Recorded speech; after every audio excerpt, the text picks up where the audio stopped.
The other day, a member of Congress sent me a clip from back in her home district where a Muslim American leader was attacking her, accusing her of lying because she had mentioned that Hamas had committed rapes against civilians on October 7th. Of course, it is not a lie. It is an ugly fact, though the rapes have not gotten as much attention as the murders.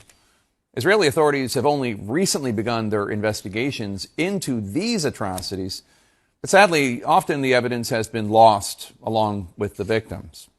A warning, the story we're about to show you contains graphic content, and it assuredly will be disturbing to most viewers. In the aftermath of the October 7th attacks by Hamas, Israel's focus immediately turned to war and to identifying the bodies of those slaughtered by Hamas in Israel's largest mass casualty attack. But now Israel is launching an investigation into allegations of rape and other forms of sexual violence on that deadly day. Israeli police are starting to build rape cases, relying on eyewitness testimony, video, and forensic evidence, as well as Hamas interrogations. Dr. Kochav El-Kayam Levy, named chair of the Civil Commission on October 7th crimes by Hamas against women and children, points to one reason why the investigations have been so difficult. We'll never know everything that has happened to them. We know that most women who were raped and who were sexually assaulted were also murdered. And it will take time, even in other atrocities, it takes time until the crimes against women are revealed, until survivors even share their stories. Still, CNN found witnesses to the atrocities and their aftermath. G, a paramedic in Israel's elite 669 Special Tactics Rescue Unit, went house to house in Kibbutz Be'eri, one of the sites of the worst massacres. He did not want to be identified on camera. While we're storming through those houses, one of the doors I open, it's a bedroom. I see two girls, two teenagers, I guess 13 or 14 years old. One is lying on the floor, one is lying on a bed. One on the floor, she's lying on her stomach. Her pants are pulled down towards her knees. And there's a bullet wound on the backside of her neck, near her head.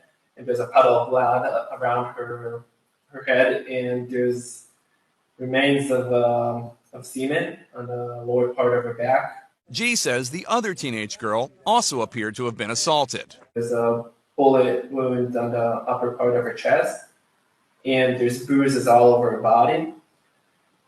So, these are two girls that were just killed, executed, perhaps also raped in their own bedroom. Israeli police say the bodies at Shura, one of a handful of sites where dead bodies are brought for identification, show trauma consistent with rape and assault. Morgue workers say these women did not die peaceful deaths. Some of the women came in just with underwear, and the underwear was often bloody. Some of them had underwear on that was very bloody, and that was very difficult to see also. We also saw most of the women were shot at least once in the body, but then they were shot in the head. And they were shot in the head many times. And it often seemed to be gratuitous cruelty, abject cruelty, because it seemed to have been done just to mutilate them. The women we saw were not just killed.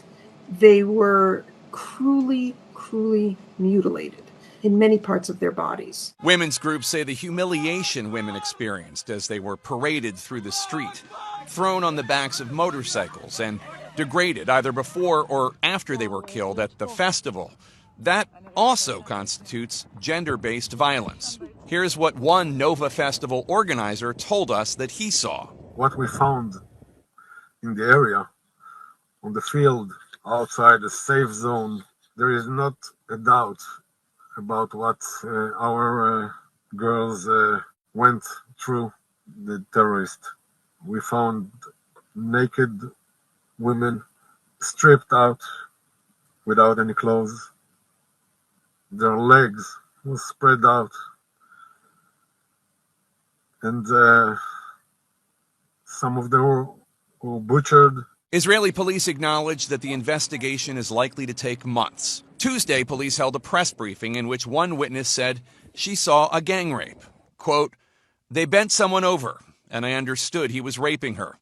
And then he was passing her on to someone else.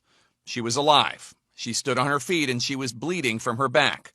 I saw that he was pulling her hair. She had long brown hair. I saw him chop off her breast. And then he was throwing it toward the road, tossed it to someone else, and they started playing with it. I remember seeing another person raping her, and while he was still inside her, he shot her in the head.